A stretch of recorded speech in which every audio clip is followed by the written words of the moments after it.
सदर ट्रंप की तरफ से ट्रंपियन प्लानिंग सामने आई है। उनकी तरफ से कभी ऐलान किया जाता है कि ईरान को उड़ा के रख दिया जाएगा, कभी कहते हैं कि उनके साथ मुज़ाकरात करेंगे, कभी कहते हैं कि हमारी शराइत पर अगर उन्होंने अमल ना किया तो फिर इनको ऐसा सबक सिखाएंगे कि बल्कि तो सफ़ाए हस्ती से मिटाने की भी सदर ट्रंप की तरफ से धमकियां दी जा चुकी हैं। जब सूरत हाल बेहतर हो रही थी, अमन की तरफ मामला तेजी से बढ़ रहे थे, तो सदर ट्रंप की तरफ से अचानक से ईरान पर यह कहकर एक मरतबा फिर हमला कर दिया गया कि हमारे इत्तेहादियों के जहाज़ों को इन्होंने टारगेट किया है, जबकि ईरान की तरफ से कहा गया कि हमने ऐसा कुछ नहीं किया।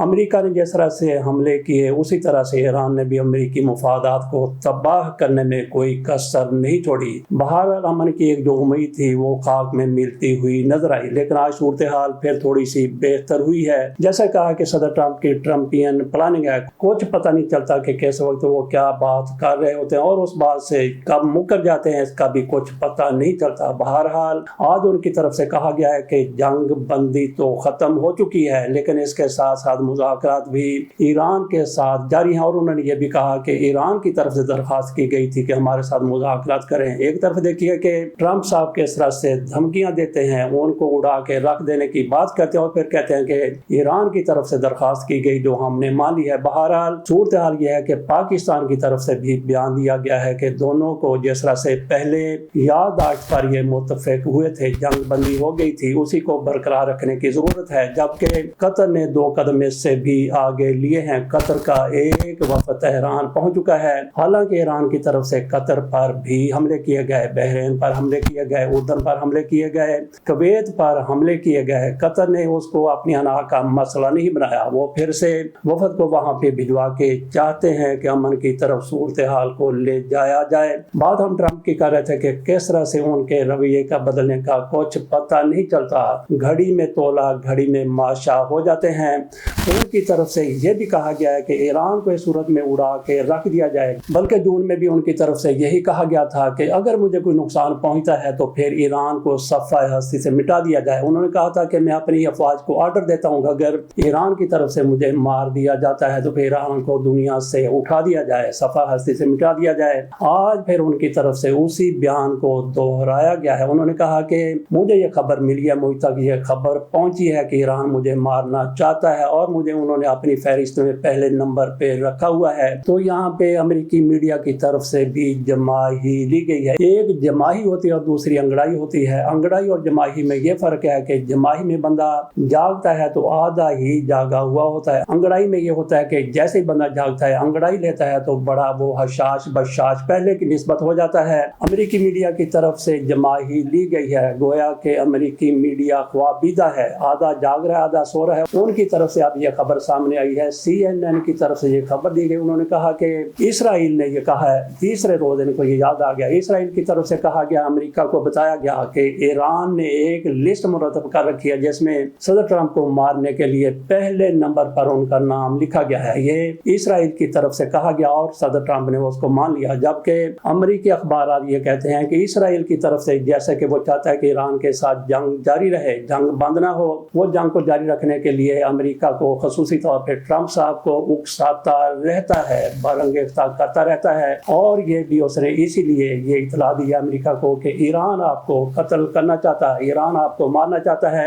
और फिर ट्रंप साहब की तरफ से अपने कान को नहीं देखा गया कि मेरा कान किधर है, उन्होंने कुत्ते के पीछे दौड़ लगा दी और बयान देना शुरू कर दिया कि अगर मुझे कुछ होता है तो ईरान को उड़ा के रख दिया जाए। ये ट्रंप की तरफ से कहा गया। देखते हैं कि ये मामला आगे किस तरह से चलता है। भारत पाकिस्तान की तरफ से भी कोशिश हो रही है जिस तरह से जंग बंदी हुई थी उसी पर अमल जारी रहे। इसको गोया ट्रंप साहब की वसीयत समझ लिया जाए कि अगर उनको कुछ हो गया तो फिर ईरान को उड़ा के रख दिया जाए। तो बाकी इसराइल के अखबार की तरफ से या उसके मीडिया की तरफ से या याहू की तरफ से जो कुछ भी ट्रंप को कहा गया, इसमें कोई शक नहीं है उनको बरंगेफ्ता करने के लिए कहा गया ताकि ईरान और अमेरिका में जंग जारी रहे। इस हवाले से अमेरिका को भी कोई सोचने की जरूरत है कि क्या वाकई ईरान ऐसा कर सकता है। इसमें कोई शक नहीं है। जिस तरह से अली लारीजानी साहब को और उससे पहले अली खामनाई साहब को अमेरिका की तरफ से शहीद किया गया, उनकी पूरी अस्करी क़यादत को मिटाने की कोशिश की गई, उनको भी शहीद किया गया, कई जनरलों को शहीद कर दिया गया। इस पर ईरान के पास भी ऑप्शन तो मौजूद है लेकिन उनके पास ऐसी सलाहियत नहीं है। बहरहाल वो भी कोशिश कर सकते हैं जिस तरह से उनकी आला क़यादत को मारा गया, शहीद किया गया, वो भी ट्रंप से बदला लेने की कोशिश कर सकते हैं। बाकी ये भी है कि 2020 में ट्रंप साहब इख्तियार में थे और उन दिनों में सलमानी साहब को, जनरल सलमानी को कत्ल किया गया था। उस मौके पर भी ईरान की तरफ से बाकायदा कोशिश की गई थी कि ट्रंप को हमने खत्म करके ही सांस लेना है, लेकिन अब तो ट्रंप ने अपने लिए दुश्मनी को कई गुना ज्यादा बढ़ा लिया है। आ जाते हैं पाकिस्तान में, एक तो कश्मीर जल रहा है, एक अरसे से जल रही है, मकबूजा कश्मीर है जिसमें भारत की तरफ से ये सारा कुछ किया जा रहा है। वहाँ पे जिस तरह से हमले होते हैं, जिस तरह से इंसानियत को तबाह किया गया है, कत्ल किया गया है, वो तो अपनी दास्तानात है। लेकिन आज कल आज़ाद कश्मीर भी जल रहा है, वहाँ पे मुजाहरे हो रहे हैं, वहाँ पे जिस तरह से आज़ाद कश्मीर को बंद करने की कोशिश की जा रही है, उसमें कोई नरमी आती हुई नजर नहीं आती, कोई बेहतरी आती हुई नजर नहीं आती। 27 जुलाई को इंतखाबात का ऐलान किया गया है। इलेक्शन कमीशनर की तरफ से यह कहा गया, आज़ाद कश्मीर का अपना इलेक्शन कमीशन है, उनकी तरफ से कहा गया है कि हमारा अटल इरादा है, हमने सारे इंतजाम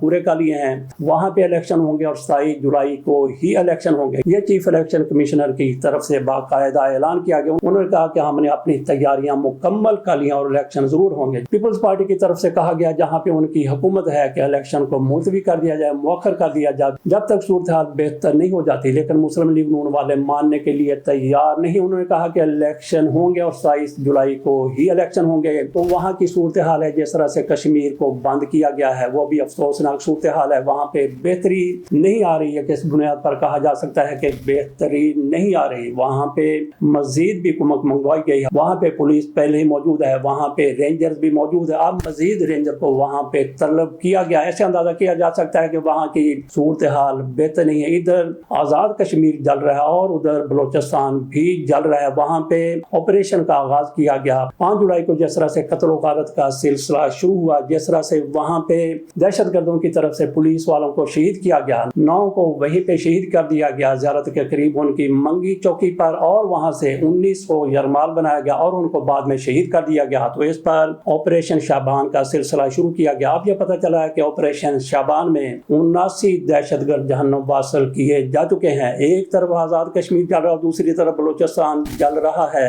वहाँ पे हमारी इंटेलिजेंस फेलियर कैसे हो गई, ये सारी सूरतें मद्देनजर रखने की जरूरत है। देखते हैं कि हुकूमत वहाँ पे मामला को किस तरह से काबू करती है, किस तरह से काबू पाती है। बाकी छोटे मियाँ की तरफ से एक बड़ा फैसला किया गया है। फैसले तो ये हमेशा से बड़े करते चले आ रहे हैं। उनकी तरफ से जिस तरह से क्रेडिट दिया गया कि हमने ₹1.97 फी लीटर पेट्रोल की कीमत में कमी कर दी है, माशाल्लाह से कितनी कमी की, पूरे ₹2 भी नहीं बल्कि पौने ₹2 भी नहीं, ₹1.97 कमी की गई। इसका क्रेडिट लेने की कोशिश की गई, लेकिन आज ये हुआ है कि पेट्रोल और डीजल की कीमत में ₹14 फी लीटर इनकी तरफ से इजाफा कर दिया गया है। तो आज शहबाज शरीफ साहब हमारे छोटे मियाँ वो कहीं पे नजर नहीं आ रहे। हालांकि आलमी मार्केट में इतना ज्यादा पेट्रोल महंगा नहीं हुआ है, पेट्रोलियम की कीमतें में थोड़ा सा इजाफा हुआ, लेकिन इन्होंने बहुत बड़ा इजाफा करके लोगों को बता दिया कि जाओ जो करना है कर लो, क्योंकि ना तो हम आपके वोट लेके आए हैं और ना ही आइंदा आपके वोटों की जरूरत है। ये तो इनकी आज की सोच है कि आइंदा वोटों की जरूरत नहीं है। बहरहाल हो सकता है कि आइंदा कभी इनको वोटों की जरूरत पड़ जाए तो फिर ये